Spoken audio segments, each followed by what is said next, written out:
Well, good afternoon to you. 506 here, News Talk 105.9 WMAL, where we are making sense of the news. You can help us do it by dialing this number, 888-630-9625, 888-630-WMAL. Coming up on the program, there was another Hamasurection yesterday at the United States Capitol. We'll get into some of the details there. And, yep, they are still lying to you about what happened in Wuhan. But in the meantime, I want to share with you part 2 of my conversation with Tucker Carlson. We spoke earlier today, and Tucker and I got start here on Kamala Harris and her insanity. Yesterday, the always eloquent Kamala Harris was on MSNBC, and she was saying that this is about a fight for bodily autonomy. This is a fight for your freedom. This is a fight for you to be able to openly love whoever it is that you love. And I'm thinking, well, wait a second. You're the people who forced the jab into people's bodies. You're the people who wouldn't even let people hug their grandmothers as they died. What do you mean openly love whoever they want to love?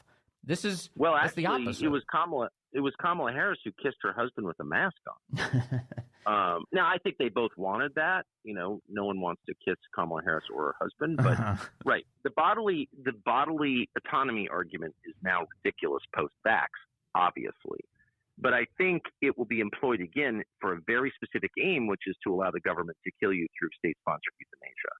And this is happening at scale in Canada. Right. You know, tens of thousands of people, 50,000 people have been murdered by their own government. And life expectancy is dropping there. Yeah, because the government's killing people. Yeah. Because it's cheaper. By the way, none of those people are immigrants. They're all people born in Canada. But yeah, look at the demographic of people who are being killed by the government of Canada. But that's all about, your control over your life. Okay. No, it's about treating people as disposable objects who have no inherent value, don't have souls, and killing them because they're too expensive to deal with. And also they have these old fashioned ideas about rights. They might speak up or so let's just kill them. And they have, and they're doing it. And they're going to do that here. You watch. So you mentioned inherent value in souls. So let me jump off of that and ask you about, after you were fired by Fox, although you're in a weird holding pattern with them, I think, right? There's some sort of contractual arrangement, but you are not on Fox. So are you officially fired or just sidelined in a weird way? Well, I mean, I never violated my contract, obviously, and no one claimed that I did. Yeah. So I had a contract and I just didn't violate it. And so, as far as I know, I mean, I haven't been hemmed in really in any way. I don't, probably if I went on cable news, there would be some question about that, but right. Contract or not, I spent 27 years doing that. I don't really have a great desire to do it again. Yeah. Just because I've done that, I feel like I've eaten enough Oreos in my life. I've consumed enough vodka and I've done enough cable news hits. So I can leave all those things behind because I've done that. Also, I get the sense they don't want the hassle of attacking you for doing your own thing. But just to be clear, I don't want to attack them because I think it's unseemly to attack former employers. I don't think that enhances you at all. It makes you look petty and small because you are if you do that. And moreover, if I'm being totally honest, I'm not really mad at them. I'm happy with my life, much happier than I was. And I'm grateful to the Murdochs for I got a lot out of that job. A lot. I got to do super cool things. I got to say what I thought in public. They never bothered me.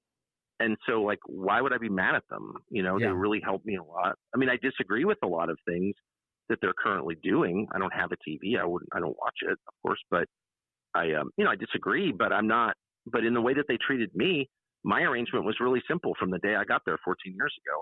I'm going to say whatever I think is true. And if you don't like it, just pull the plug, take me off the air. I will say, you know what I mean? I will say, I did. Sorry, but I always thought you were going to be fired. To be honest with you, yeah, me too. Of course. My impression was always that this is not going to end well. It's not like they're going to amicably go away, separate, go separate ways. And thanks, Tucker, for everything. Tucker retires on his own terms. I always knew you would leave under some unusual circumstance, but I thought it would be much more dramatic. I thought it would be that you said something so obviously not allowed to be said on the air. You're not allowed to say that. You've got to go. It wasn't anything like that. In fact, it ended with just mystery. But even that, and it's still a mystery, and I'm being honest, as I try to be always, I don't know why they canceled my show. But I'm just so grateful, and I've said this to my wife many times, that I wasn't, I didn't have a self-inflicted scandal. I mean, that's that's the nightmare when you like sleep with a makeup artist or show up drunk to work or, I've seen all that a lot. Yeah. And no, I mean it. And I didn't want to behave in a way that would embarrass my children, particularly my many daughters. So I was grateful to get out of that without being destroyed as a person. I mean, they called me a racist. You're a racist. Okay. Well, I'm not a racist in that sense. So yeah. So I asked you a moment ago before I slipped off into a tangent about Fox about human worth and the soul. And I've noticed that in your public addresses lately, you've been talking a lot about your consumption of the Bible, that you've been reading the Bible with some passion. What caused that? Why did you crack open the Bible and start reading it? And what are you looking for, I guess, is the question. Well, I don't really know why I decided to do that. I just felt moved to do it. And it seemed a little strange. I was 53. I've been doing it since February, so I'm not good at math, 10 months, I guess. But I had made it to 53. I'm a passionate reader, and I read all kinds of things intentionally, and I'd never read the basis of Western civilization, which is the Bible. And I didn't want, I don't trust, I'm pretty hostile to a lot of clergy, if I'm being honest with you, and I didn't want anyone influencing my views on what was in there, because I just don't trust anyone right now. I hope to regain trust. But I thought I'm going to read it, cover to cover and see what it says. I just want to know what it says. And then, and I'm Protestant. This is my tradition anyway. So I should just read it and be serious about it and just bang the whole thing out and see what I think. And it's just completely blown my mind. I haven't really talked to anyone about it other than my wife, but I haven't gone to a study or read supplementary materials. I've looked up a lot of historical stuff because I'm interested, but that's kind of it. But I would just recommend it to everyone. It's even if you have no inclination toward a faith of any kind, it is the basis of Western civilization. It's clearly true. I mean, that's my conclusion. I don't know what most of it means, of course, but this is it's a lot heavier. It's a lot wilder. It's a lot more interesting. It's a lot more radical than I ever thought. And actually, it made me hate the church that I grew up in even more. I didn't think that was possible, but I now do, because they shielded me or hid from me the most interesting stuff. Like, I can't believe this is in there. What? I mean, I was reading Proverbs. I read the New Testament first. I'm reading the Old second. I was reading Proverbs this morning at 6:30 with my dogs, and it's just completely blowing my mind. It's like, really? This is the most unbelievable. It's basically a series of most of it is like aphorisms, like bumper stickers, wise sayings that Solomon wrote to his son. And they're so deep and so smart. And I'm like, why isn't this everywhere? I mean, you don't have to be a Christian. This was written by Jews for Jews, by the way. It's not a specifically Christian document, but it's all true. And why doesn't anyone read this? Why isn't this held up? We have all these dumb business books by these self-help dorks. Just read Proverbs. That'll blow your mind. Yeah. That's my view. So, anyway. And I just have a hunch about this, and you can confirm it if it's real. But you talked to Jason Whitlock a lot on your show on Fox, and he would often frame things in terms of good and evil. And it would make a lot of sense. You'd hear it and you're like, that's it. It was almost it was like you could kind of instinctively be like, he's right. He's totally right. It's just the manifestation of evil. That's the only coherence between all of these crazy things that seem to be happening to our country.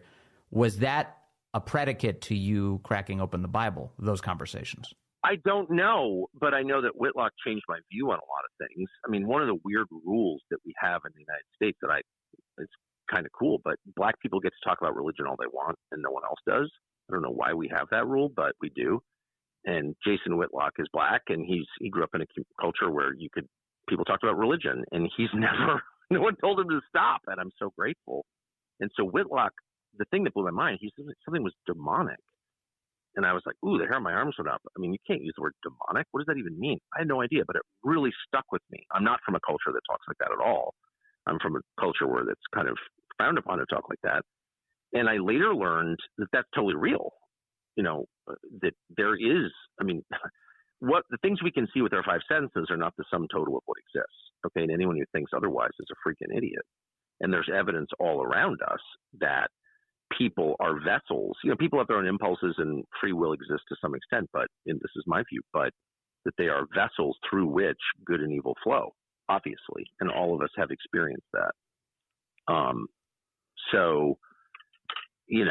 That what he was talking about is a real thing. People can use different names for it, but there are forces all around us at all times acting on us from outside. This is not the id or the superego, okay?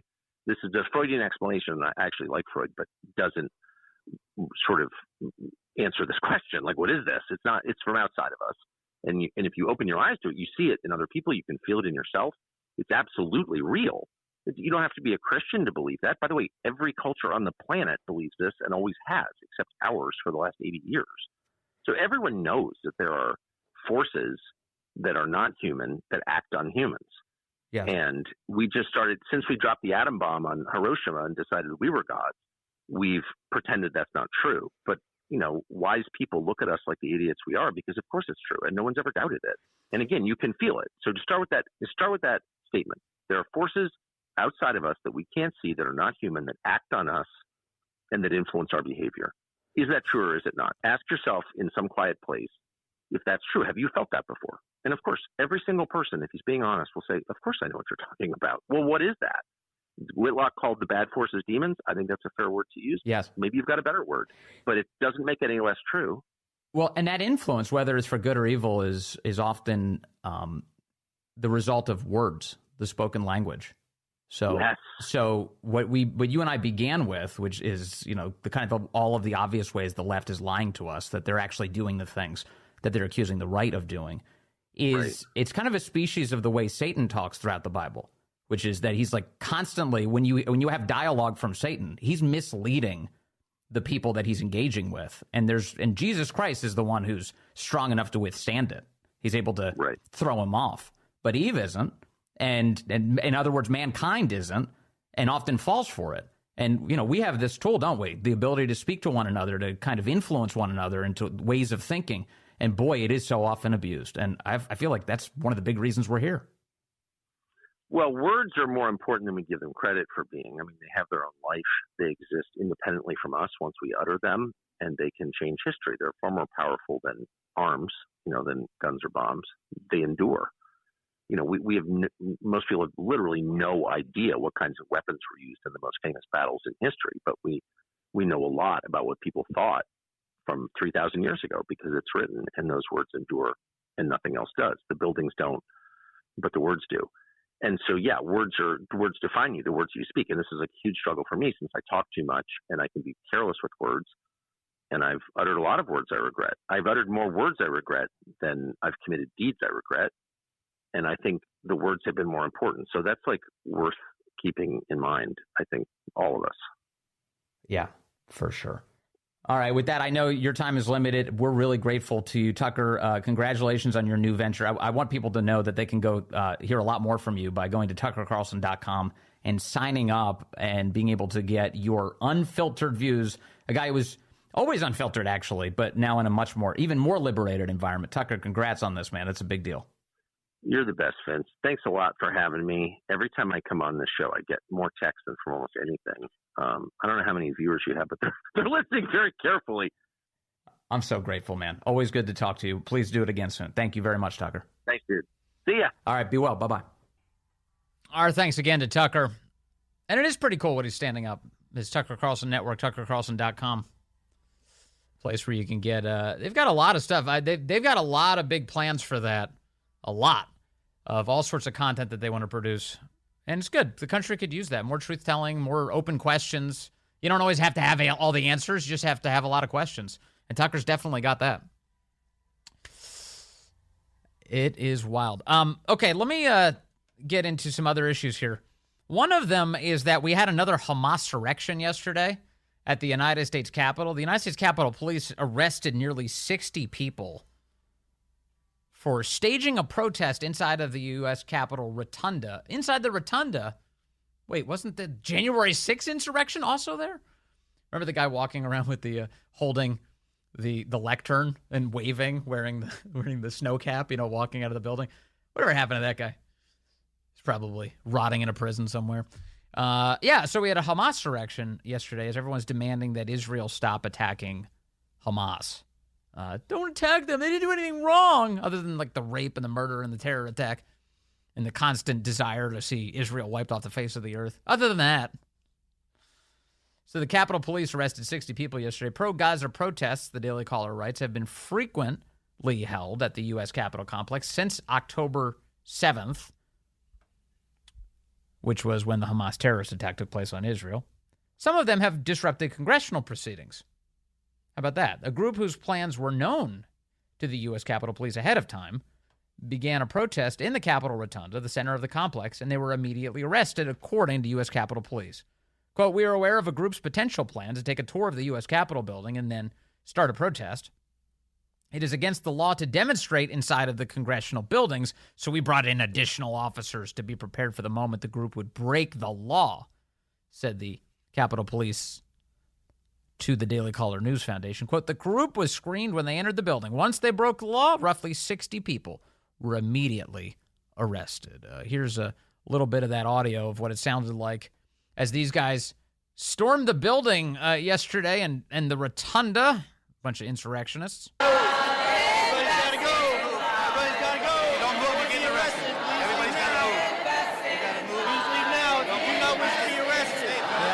Disrupting congressional proceedings. So, life in prison? What do we do now?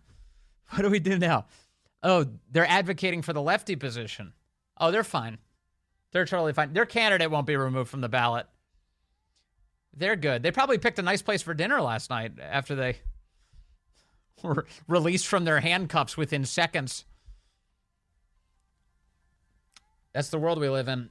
Hey, coming up, I've got more details for you on what the left is up to, including the Biden administration has a new federally funded plan, and they're already doing it, to check whether or not your little boy is dressed in a girl's dress.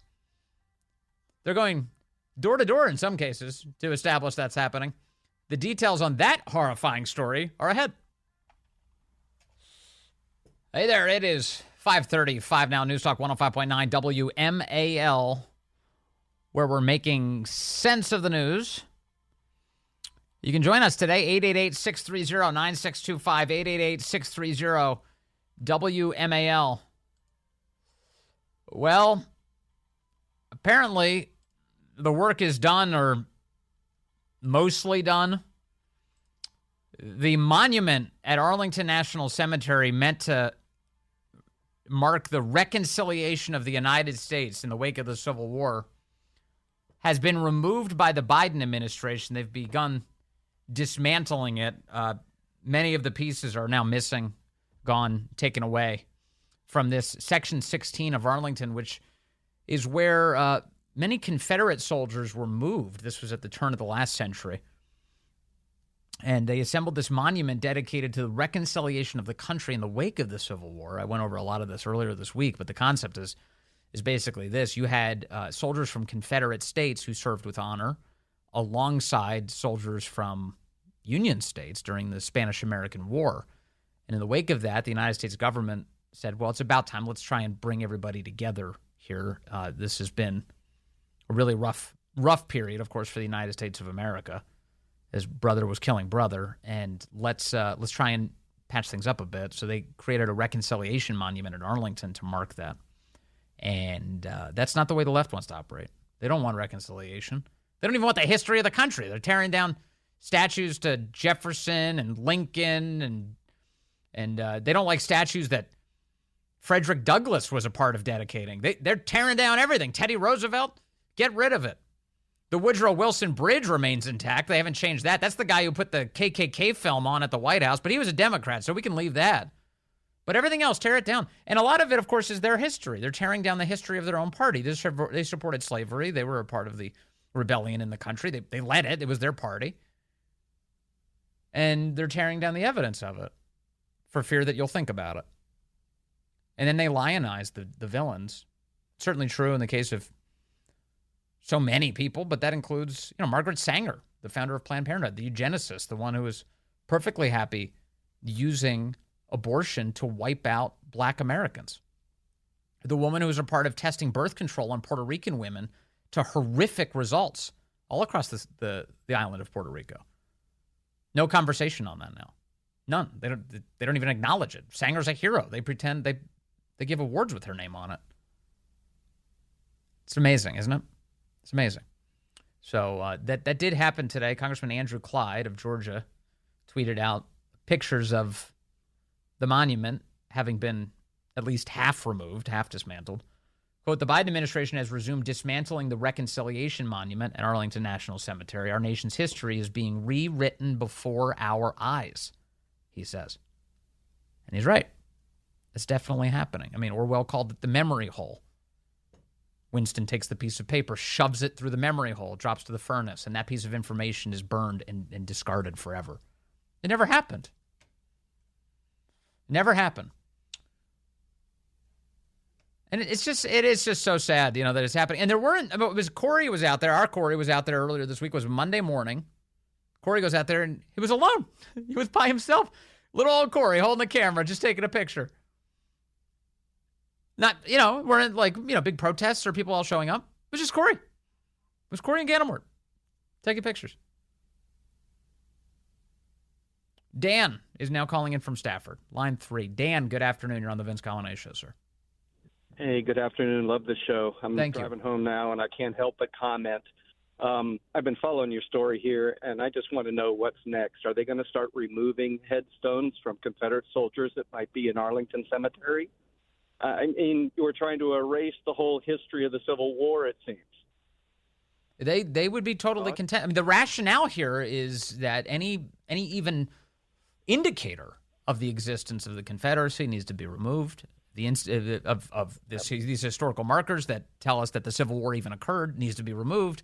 So, yeah, I asked this earlier this week. Why not exhume the bodies? Like, why not go to the next step? I mean, if that's the rationale, why wouldn't you exhume the bodies? I mean, the headstones are different. So most of the headstones in Arlington are uniform, but they have a little bit of a point on the Confederate ones. They're going to want to remove those. Those are different. Exactly. Remove them. Exactly. Yeah, we've already started phasing back the discussion about the Civil War in high school. So, I mean, there's got to be something next, right? Yeah, I shudder to think what that is. Well, the appetite for tyranny is insatiable. The appetite is totally insatiable. So you're right to detect that they're going to consume everything they can, up to and including, like, anything. I mean, just imagine, I don't know what's named after Donald Trump right now. I don't know that much is. But do you imagine that's going to last long, whatever it is? You know what I mean? Donald Trump High School is probably not going to withstand the test of time if the left has its way. Leesburg has to change its city's name. Yeah, to Trumpistan. Dan, thank you. I appreciate it. Merry Christmas. Merry Christmas to you bye. as well. We have another call coming in. Marshall's in Maryland on line 1. Marshall, good afternoon. You're on the Vince Coglianese Show. Hey, Vince. Thanks for taking my call, buddy. Yes, sir. My question is, has Biden spoken out at all about the whole Colorado taking Trump off the ballot and all the other states now trying to follow suit with that? He has cowered from that topic. Now, if he was an honest man, if he was a man who believed in the integrity of our system, he would say that is absurd. That Donald Trump has not been convicted of anything even approximating, or nevertheless charged with anything approximating insurrection. And so, no, he should be on the ballot. The voters should make the judgment. Biden, I'm going to play the audio for you. Biden responded to a questioner about this over a helicopter rotor today. A little difficult to hear and also difficult for him at his advanced stage to process. Here's what it sounded like. President, your reaction to the Colorado ruling on Trump at the ballot? I'm not going to comment on a court case.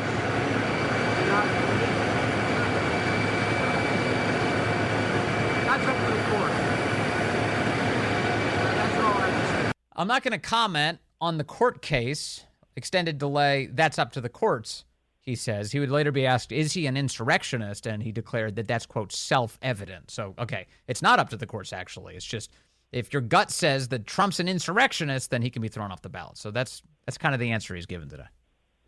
Yeah, and that's absolutely ridiculous. I mean, as a president, it's absolutely their responsibility to say something about that situation. I mean, yeah, it's above and beyond everybody else. Also, if in your like self-worth and dignity as a man, right, Marshall? Like, would you really? I mean, I want to win a fair fight. No, I don't want my opponent to be, to have his arms broken before he comes out for the fight. That's not fair. I'd like to fight him on equal terms, but that's not Biden. Absolutely, absolutely right. Yeah, he has to address that at some point in time. Like I don't see how he can't, honestly. Yeah, well, it's totally brazen. I mean, it's explicit election interference. Yeah, right. That definitely shows it for him not to respond to that, for him not to address that. Shows his obviously coherently involved with that. How about it? All right, Marshall, thank you very much for the call. I've got another call coming in right now from Russ in Winchester, who wants to talk about why the Confederate tombstones do look different at Arlington. Russ, good afternoon. You're on the Vince Colonnese Show. Hey, Vince, thanks for taking my call. When the cemetery was being configured and they were going to do the reconciliation statute, Yeah. the Daughters of the Confederacy were consulted, and they were asked, what do you think should be done to make the stones unique? And they said, and you'll notice at Arlington and at all federal cemeteries, stones are rounded on the top. Right. The Confederate stones have a peak on them. They said, put a point on them so the damn Yankees won't sit on them. And if you go to Arlington, you go out to Leesburg, to the cemetery out there where there are Confederates. You go up by Shepherdstown and to see the Confederate stones there, or even in Winchester, where you see Confederate stones that were provided by the federal government, they're peaked, and it was so the damn Yankees won't sit on them. Is that just like the mythology around this, or is that the actual history of why there's a point on the stones?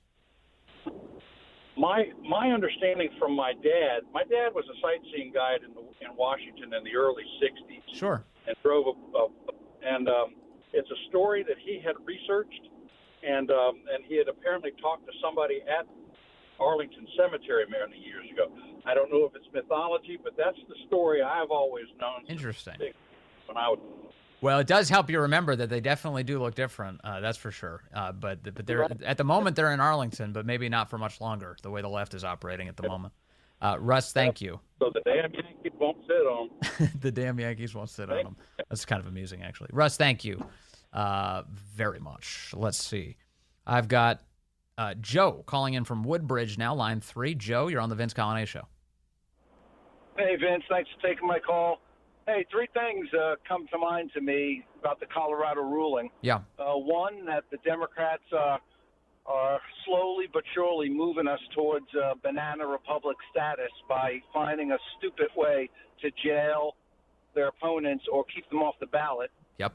Two, I would say Donald Trump has a pretty good case to sue President Biden for libel and slander. I mean, he literally said on nationwide TV that Donald Trump was guilty of aiding and abetting, or I forgot the exact words used, but he said Trump supported an insurrection, which is not the case.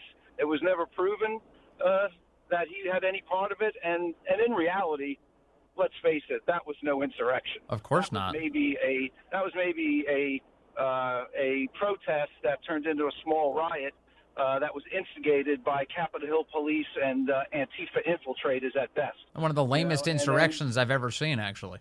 Oh, it's the lamest. And everybody in the military, especially, who's been to countries that had real insurrections, it's just a big joke within our community. And then the third thing I would say is that it's only going to help Trump in the long run.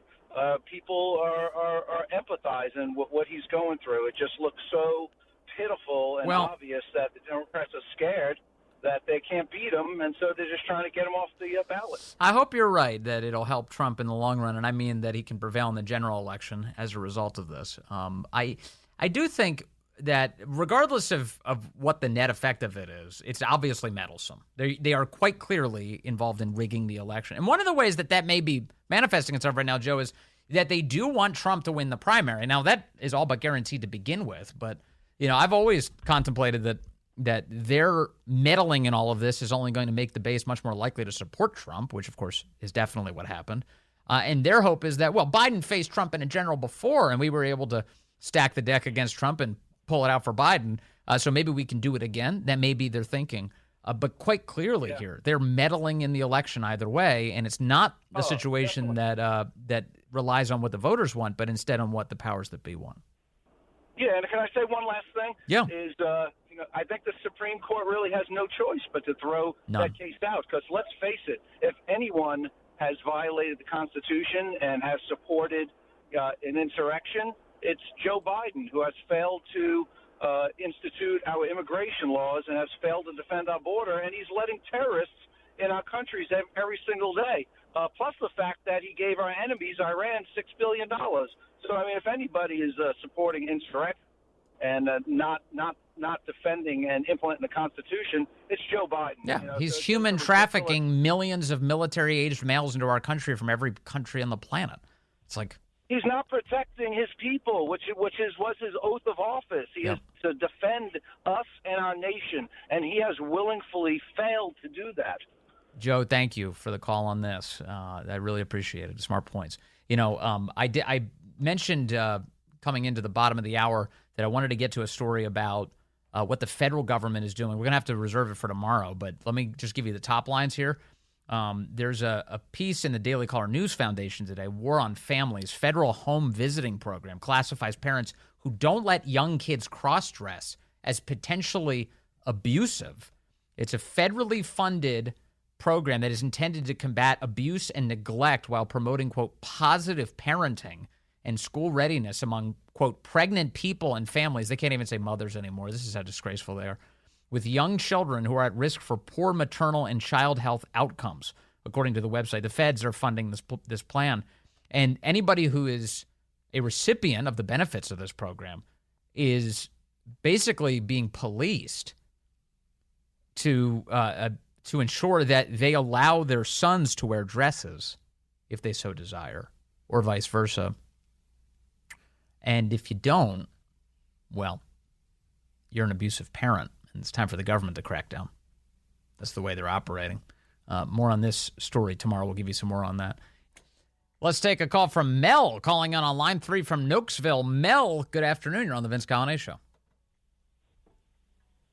How's it going? Can you hear me okay? Yeah, I hear you great, Mel.